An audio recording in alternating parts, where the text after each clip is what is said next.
Let's get started with our first news. Daniel Cormier thinks Michael Chandler is under the most pressure at UFC 314. Former two-division champion and UFC commentator Daniel Cormier recently shared his thoughts on Michael Chandler's upcoming fight. And according to DC, the pressure on Chandler's shoulders is immense. Now, Chandler is no stranger to tough fights. He's been through the fire. He's gone toe-to-toe with some of the most dangerous fighters in the lightweight division. We're talking about names like Charles Oliveira, Dustin Poirier, and Justin Gaethje. And despite losing 4 of his last 5 fights, Cormier doesn't think those setbacks have damaged Chandler's reputation or star power. Why? Because those losses came against the best. But this time, things are different. Cormier explained that this isn't just another big-name matchup. This isn't just about adding another highlight to Chandler's already wild UFC run. According to DC, a loss to Paddy Pimblett, who represents the next generation of fighters, could be career-altering. On the show Good Guy or Bad Guy, Cormier broke it down clearly. He said, "I asked you earlier if the most pressure was on Volk. It's not. I believe Chandler has more pressure. Want to know why? Because Michael Chandler is in rare company. He's that fighter where win or lose, people still love him. He knocks out Dan Hooker. People go crazy. He front kicks Tony Ferguson. They say he's back. If he loses to Oliveira, no big deal. It was for the title, and he almost won. Against Poirier, a war. No shame in that." But then DC dropped the truth bomb. He's fought in the UFC 6 times. He's only won 2 of those. And this time, if he loses, it won't be to a Poirier or an Oliveira. It'll be to Paddy Pimblett, a guy from the next wave.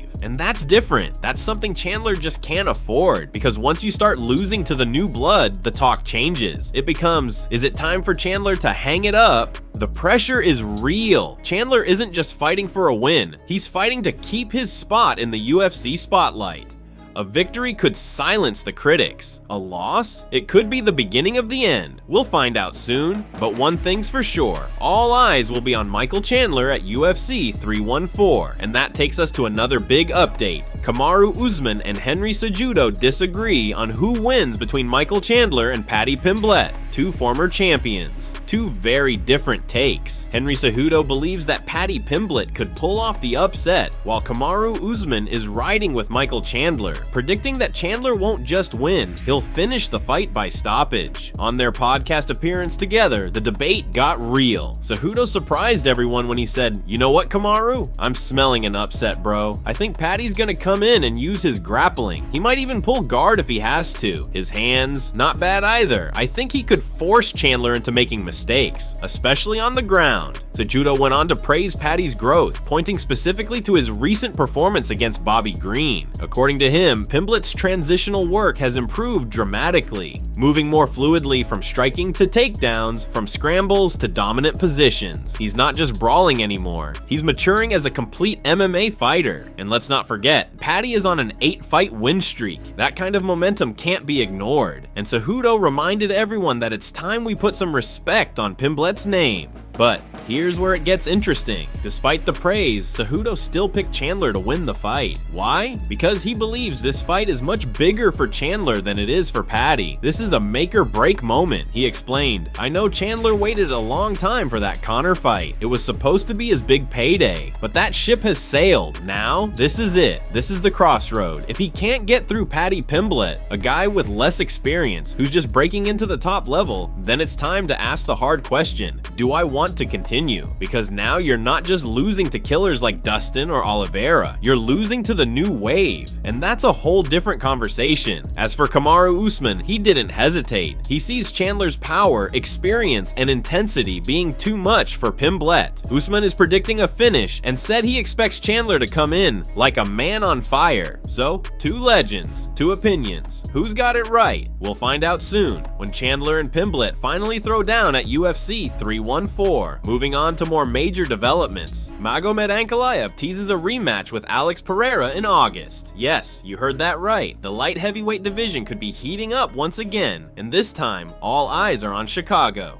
In a cryptic but bold post on X, formerly Twitter, Magomed Ankalaev dropped what appears to be a heavy hint about his next fight. He wrote, "Who likes deep dish pizza?" Now, to the casual fan, that might sound like a random question, but hardcore MMA fans instantly knew what Ankalaev was referencing. Deep dish pizza is a classic symbol of Chicago, and he didn't stop there. Ankalaev followed up with a second post. "1 month ago, I broke a lot of hearts. In August, Big Ank here to dunk. Chicago Bull style." And finally, he dropped the mic with "Big Ank coming." 3 short posts, but one very loud message. Ankalaev is teasing something big in August, and all signs are pointing to a high-stakes rematch with Alex Pereira, possibly at a UFC pay-per-view event in Chicago. Let's not forget, Ankalaev has been climbing back into the spotlight after his last few performances. While he hasn't fought Pereira yet, the buzz around this rematch possibility is real. Why? Because Ankalaev believes he's the rightful king at 205, and after Pereira's incredible run, going from middleweight to knocking out Gigi Prochaska and becoming light heavyweight champion, there's only one thing left to do: defend the throne against the next true contender. Stylistically, this fight would be explosive. Ankalaev brings a methodical but powerful approach with world-class sambo and striking defense.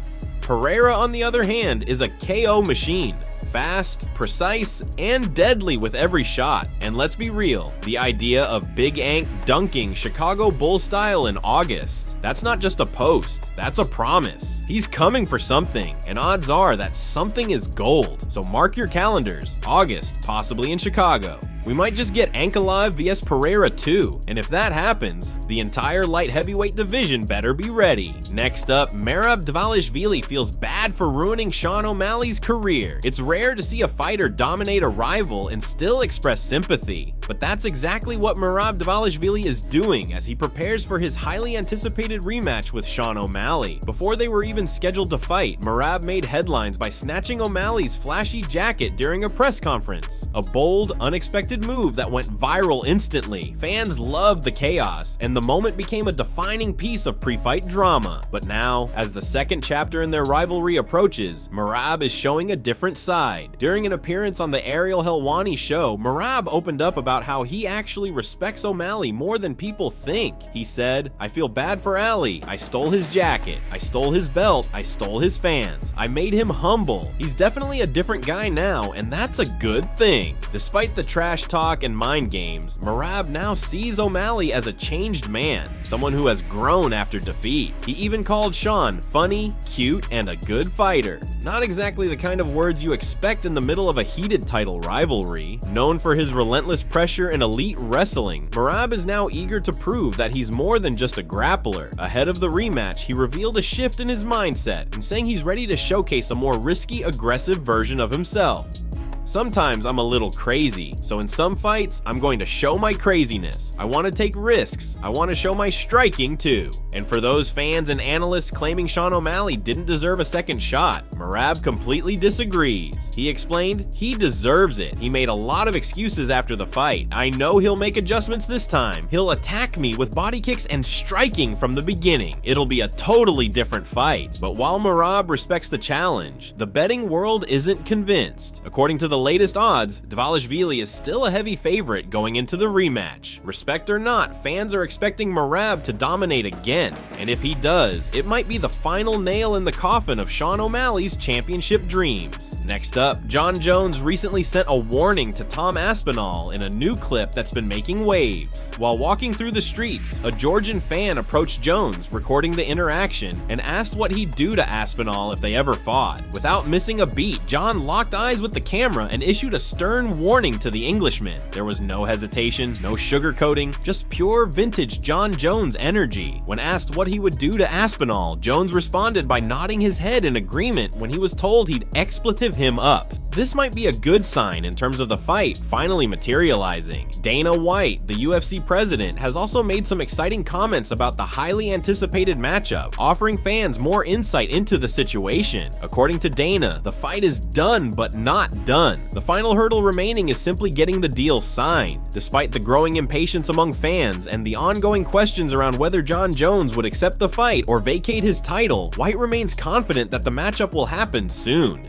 Dana revealed they're aiming for a summer timeline, and once everything is officially locked in, it's expected to be one of the biggest heavyweight fights in UFC history. The stakes are high, and the anticipation is building as fans eagerly await the official announcement. If this fight goes through, it will be a monumental moment in the UFC's heavyweight division as it pits Jon Jones, one of the greatest champions of all time, against Tom Aspinall, the interim champ, who is eager to claim the undisputed title. This fight is shaping up to be one of the most significant battles the UFC has ever seen, and fans are on the edge of their seats, waiting for that final confirmation. If the fight does go through, it'll be a fight for the ages, and with both fighters bringing their A game to the table, this is an event you won't want to miss.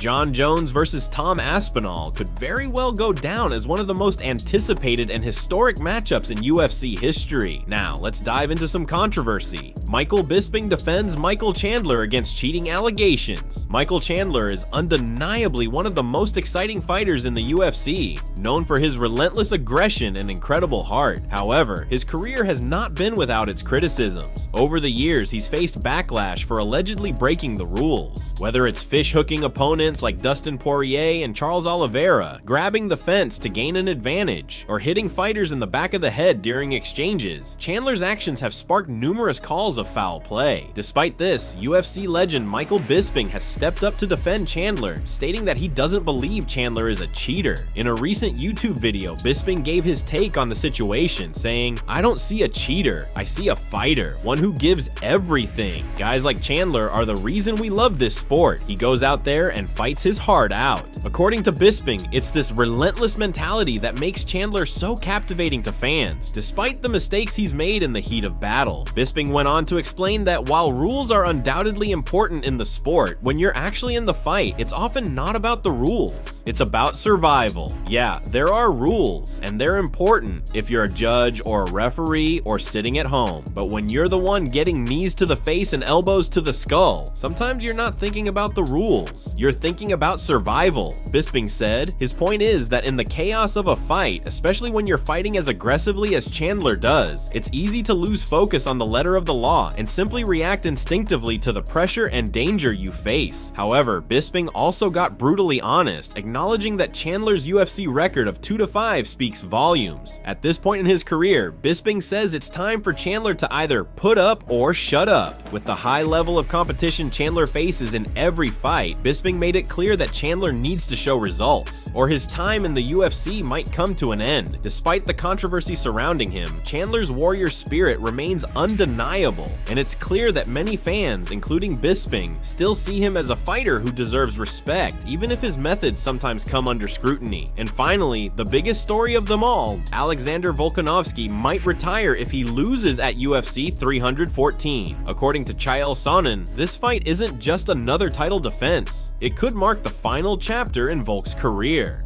The stakes have never been higher as the Australian champion heads into UFC 314 with everything on the line. If he falls short, this could be the end of an era. Daniel Cormier agrees with Sonnen's assessment, drawing comparisons to Tony Ferguson's fall from grace. DC believes that Volk isn't the type of fighter who will continue to compete for the paycheck. If he loses again, especially to a young and hungry Diego Lopes, it could signal the end of his storied career. There's a sense of finality in the air, as Volk's legacy could be decided in the octagon this weekend. Despite the weight of the situation, Volkanovski remains as focused and driven as ever. His mindset, razor sharp. His body, in fantastic shape. He's been putting in the work during his time off, and he's ready to remind the world of why he's considered one of the best. Volk is determined to prove his doubters wrong and silence any talk of his decline. Volk recently said, "People think I'm done, but I've had time off. I've been training. I'll remind everyone this weekend why I'm the best." His confidence is unwavering as he prepares for the fight of his life, knowing full well what's at stake. But if he loses, if he suffers another knockout, the reality is that his career might come to a crashing halt. As the fight approaches, the uncertainty looms larger than ever. Volkanovski's future could could be decided in just a few rounds. Will he rise to the occasion, or will this be his last stand in the cage? That's the beauty of MMA. The glory, the danger, the uncertainty. One moment you're on top of the world, and the next, everything could change in an instant. Will Volk live to fight another day, or will UFC 314 mark the end of an incredible journey? Only time will tell. Let us know what you think in the comments below. And get ready, because UFC 314 is shaping up to be a historic event that could redefine Volkanovski's legacy.